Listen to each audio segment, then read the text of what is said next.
Hello friends, Rizwana 2.0 education channel में आपका बहुत बहुत स्वागत है। Friends, first of all I would like to tell you that this channel is made for class 9, 10th, 11th, 12th UP board and we will get secure 90 plus in 2022 UP board examination. So friends, join this channel now and I have bonus tips for you friends. You can ask any doubts about your class, live, exam, whatever you want with direct call or WhatsApp message friends. Okay friends, and यहाँ पर आपको target 90 plus का लेकर के चलेंगे हम 2022 board examination के लिए। जो बच्चा 10th और 12th के लिए है उसके लिए, और जो 9th और 11th के लिए है उसकी भी अच्छी तैयारी यहाँ पर से कराई जाएगी। फ्रेंड्स, यूपी बोर्ड एग्जामिनेशन यहाँ आप देख सकते हैं गारंटीड है, आपको 90 प्लस यहाँ से बिल्कुल सिक्योर कराए जाएंगे। वो तब जब आप हमारी वीडियोस रेगुलर देखोगे और स्टार्टिंग से देखोगे, क्योंकि यह है आपका न्यू बैच 2022 आज से स्टार्ट हो गया है फ्रेंड्स। ओके फ्रेंड्स, यहाँ से आपको क्या क्या मिलने वाला है देख लीजिए। आपको यहाँ से PDF नोट्स मिलेंगे बिल्कुल फ्री, आपको कहीं जाने की ज़रूरत नहीं पड़ेगी कि आप वहाँ से क्वेश्चन ढूंढो। आप डायरेक्ट आप हमारी वीडियोस देखिए, आप वहीं से सब कुछ कवर कर लोगे और 90 प्लस आसानी से गेट कर लोगे। ओके देखिए, फ्री कॉलिंग फॉर डाउट्स। यदि आपको कोई डाउट्स है लाइक लाइफ से संबंधित, क्लास से संबंधित, एग्जाम से संबंधित, sadness, happiness, whatever you want, you have any doubts in your minds, you can ask. We are providing you a number 7500699642।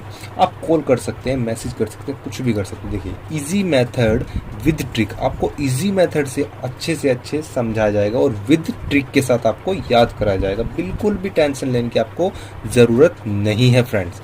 आप चाहे ये सोच रहे हो कि हम याद कैसे करेंगे, आप कुछ भी, आपके पास बुक्स हो ना हो कोई प्रॉब्लम नहीं है। आप 10th, अगर जो बच्चा 9th में था वो 10th में आ गया है, वो तैयारी शुरू कर दे अपनी।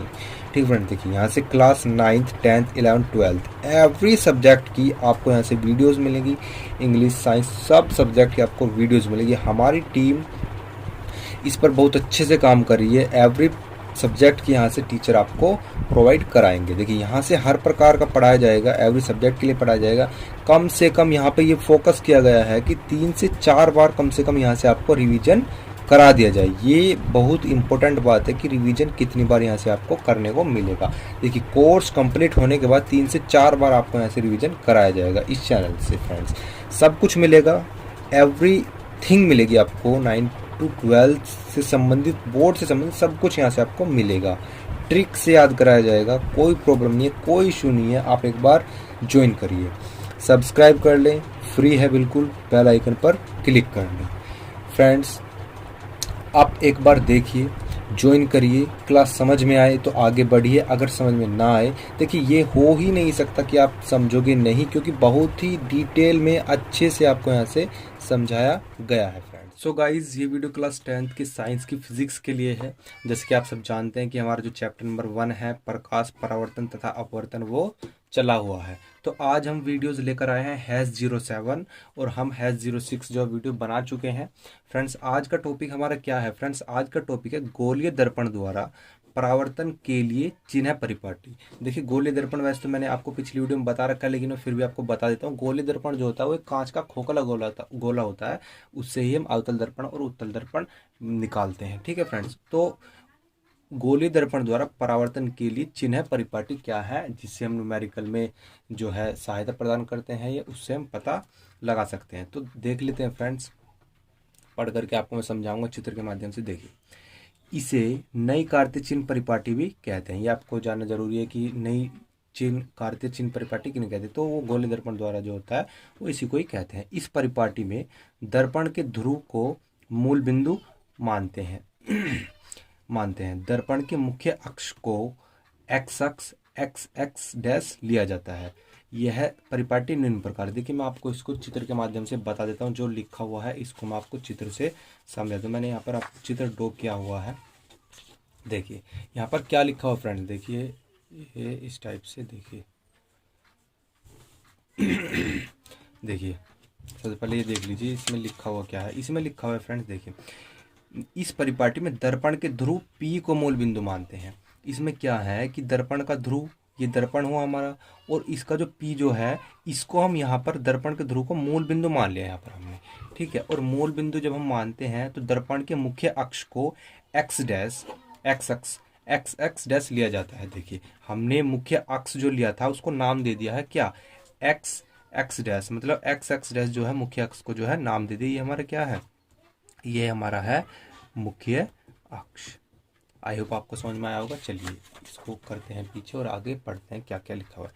यह परिपाटी निम्न प्रकार है, ठीक है। अब देखिए फर्स्ट बिंब, बिंब फ्रेंड्स आपको हम बता दो, बिंब जो कहते हैं वो कहते हैं वस्तु को, और प्रतिबिंब कहते हैं इमेज को, ठीक है।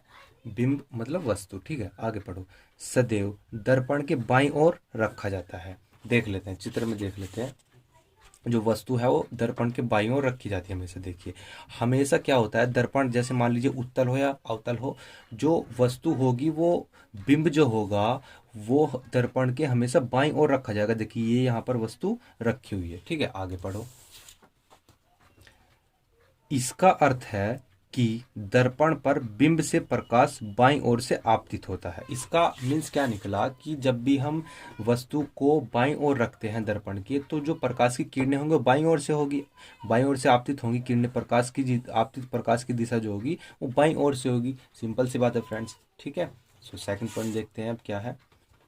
सेकंड है मुख्य अक्ष के समांतर, मुख्य अक्ष के समांतर सभी दूरियां दर्पण के ध्रुव से मापी जाती हैं। देखिए हम इसको देख लेते हैं। मुख्य अक्ष के समांतर, मुख्य अक्ष के समांतर जो है, मुख्य अक्ष हमारा ये वाला हो गया, और इसके समांतर सभी दूरियां, ये देखिए सभी दूरियां दर्पण के ध्रुव से मापी जाती हैं। मुख्य अक्ष के समांतर चाहे इधर को हो चाहे इधर को हो, दर्पण के ध्रुव से स्टार्ट करेंगे और ये समांतर दूरियां चलेंगी, चाहे हम इधर को मापें या इधर को मापें। देखिए आप देख सकते हैं समांतर है बिल्कुल, लेकिन माप रहे कहाँ से हैं, दर्पण के ध्रुव से, ठीक है। सेकंड पॉइंट हमारा ये कहता है। थर्ड पॉइंट देखते हैं। थर्ड पॉइंट है मूल बिंदु के दाईं ओर मापी गई सभी दूरियां धनात्मक मानी जाती हैं। देखिए मूल बिंदु कौन सा है हमारा, P, जो पोल हमने माना था। मूल बिंदु के दाईं ओर, दाईं मीन्स ये वाला, बाईं ये वाला, दाईं ओर मापी गई दूरियां, हम मूल बिंदु के दाईं ओर जितनी भी दूरियां मापेंगे वो हमारी क्या होती हैं, धनात्मक होती हैं, ठीक है। जबकि मूल बिंदु के बाईं ओर मापी गई दूरियां ऋणात्मक मानी जाती हैं। अब क्या है कि दाईं ओर तो धनात्मक हो गई, और जो मूल बिंदु, ये मूल बिंदु के बाईं ओर जो दूरियां मापी जाएंगी वो क्या होगी, ऋणात्मक होगी, ठीक है फ्रेंड्स, समझ में आ गया। चलिए अगला नेक्स्ट पॉइंट देखते हैं। नेक्स्ट पॉइंट ये रहा, ये फोर्थ, मुख्य अक्ष के लंबवत तथा ऊपर की ओर मापी जाने वाली दूरियां धनात्मक मापी जाती है। देखिए मुख्य अक्ष, देखिए मुख्य अक्ष हमारा ये वाला हो गया। मुख्य अक्ष के लंबवत, लंबवत का मतलब है ऊपर, ऊपर की ओर मापी जाने वाली दूरियां जो होती है, देखिए ऊपर की ओर ऐसे मापी जानी है, जो वस्तु रखी गई है ऊपर की ओर रखी गई है, तो ये ऊंचाई ऊपर की ओर वो कैसी होगी, धनात्मक, ठीक है। नेक्स्ट पॉइंट क्या है। नेक्स्ट पॉइंट है मुख्य अक्ष के लंबवत तथा नीचे की ओर मापी जाने वाली दूरियां ऋणात्मक होती है, और जो मुख्य अक्ष से नीचे की ओर दूरियां नापी जाएगी वो कैसी होगी, ऋणात्मक। आपको समझ में आ गया फ्रेंड। देखिए मुख्य अक्ष के ऊपर जो दूरी नापी जाएगी वो धनात्मक होगी, नीचे नापी जाएगी वो ऋणात्मक होगी। मुख्य अक्ष के पोल के मतलब मूल बिंदु के दाईं ओर मापी गई दूरी धनात्मक और बाईं ओर मापी गई दूरी ऋणात्मक होती है, ठीक है। और जो प्रकाश जो वस्तु होती है वो हमेशा बाईं ओर रखी जाती है, और बाईं ओर से जो आपतित प्रकाश की किरण आती है, ठीक है। समझ में आ गया फ्रेंड्स। अब इस नियमों के अनुसार जो है हमने कुछ पॉइंट बनाए हैं जो आपको न्यूमेरिकल में काम आएंगे। इसके बाद हम न्यूमेरिकल भी करेंगे, देख लेते हैं वो पॉइंट्स कौन कौन से हैं। इनको फ्रेंड्स अच्छे से देख लीजिए, क्योंकि इनके बिना आप न्यूमेरिकल नहीं कर पाओगे।